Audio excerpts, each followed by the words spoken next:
অসম সাহিত্য সভায় প্ৰাণৰ শিল্পী জুবিন গাৰ্গৰ শ্ৰদ্ধাঞ্জলি জনাবৰ কাৰণে আজি এই ৰাজহুৱা আৰ্দ্ৰশ্ৰাদ্ধ আৰু স্মৃতিচাৰণ অনুষ্ঠানৰ আয়োজন কৰিছে। ভগৱতী প্ৰসাদ বৰুৱা ভৱনলৈ সকলোকে মাতি অনা হৈছে। পাহাৰে ভৈয়ামে যিমান জাতি জনগোষ্ঠীৰ লোকসকল আছে তেওঁলোকক নেতৃত্ব দিয়া সাহিত্য সংগঠনৰ বিষয়ববীয়াসকলক আমি আজি ভগৱতী প্ৰসাদ বৰুৱা ভৱনলৈ আমন্ত্ৰণ কৰি আনিছোঁ। এই কাৰ্যটোৰ যোগেদি আমি এইটো বাৰ্তা দিব বিচাৰিছোঁ যে জুবিন গাৰ্গে যিটো আদৰ্শ লৈ কাম কৰিছিল, সকলো এক হৈ থকাৰ যি আন্দোলন কৰিছিল, সেই আন্দোলনটোৰ তেওঁৰ মৃত্যুৰ পাছত অসমীয়া জাতিৰ যিটো সমন্বিত ৰূপ, সেই সমন্বিত ৰূপটো প্ৰদৰ্শন কৰিবৰ কাৰণে অসম সাহিত্য সভাৰ আজিৰ আয়োজনটো ইয়াৰ বিশেষ এটা আড়ম্বৰপূৰ্ণ আয়োজন। এই আয়োজনে মানুহৰ হৃদয়বিলাক, যিবিলাক মানুহ পাহাৰত বাস কৰি থাকে, যিবিলাক মানুহ ভৈয়ামত বাস কৰি থাকে, তেওঁলোকৰ সেই হৃদয়ৰ বাৰ্তাবিলাক আমি বিতৰণ কৰি দিব বিচাৰিছোঁ।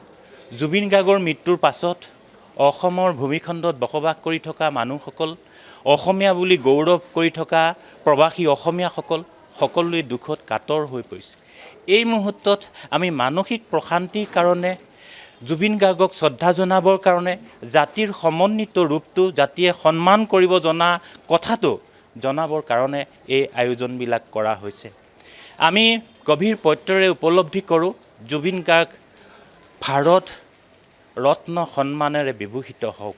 ইতিমধ্যে আমাৰ কৰ্ণধাৰ সমিতিৰ সভাই এটা সিদ্ধান্ত গ্ৰহণ কৰি মাননীয় প্ৰধানমন্ত্ৰী ডাঙৰীয়ালৈ, কেন্দ্ৰীয় চৰকাৰলৈ আমি প্ৰস্তাৱ প্ৰেৰণ কৰিছোঁ। এই প্ৰস্তাৱ প্ৰেৰণ কৰাৰ পাছত প্ৰধানমন্ত্ৰী কাৰ্যালয়ৰ পৰা আমাক জনোৱা হৈছে তেওঁলোকে পত্ৰখন লাভ কৰিছে আৰু পৰৱৰ্তী বিভাগীয়ভাৱে যি কাজ কৰ্ম কৰিব লাগে তাৰ যাৱতীয় ব্যৱস্থা গ্ৰহণ কৰা হ'ব বুলি আমাক জনাইছে।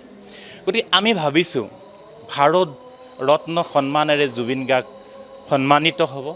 এই সন্মানৰ যোগেদি অসমীয়া জাতি সন্মানিত হ'ব।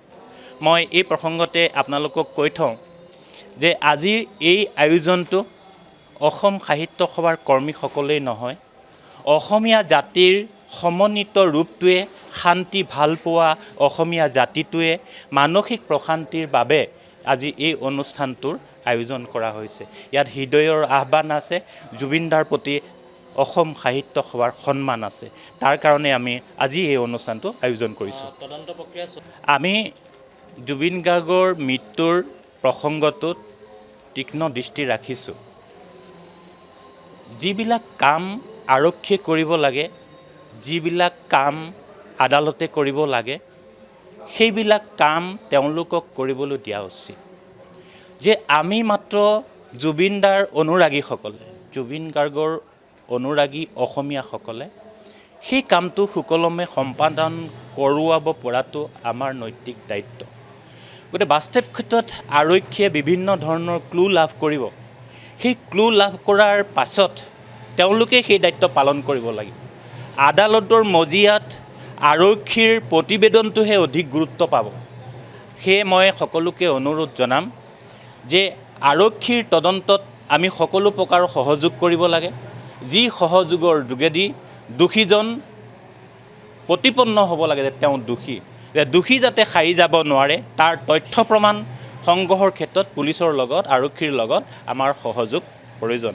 আমি অসম সাহিত্য সভাই এটা দাবী কৰিছোঁ যে ইতিমধ্যে অসম সাহিত্য সভাৰ মাননীয় সভাপতি মহোদয়ে কৈছে আমি ন্যায়িক তদন্তৰ দাবী কৰিছোঁ, যে এই তদন্তৰ যোগেদি আমি দোষীয়ে শাস্তি পোৱাটো বিচাৰোঁ।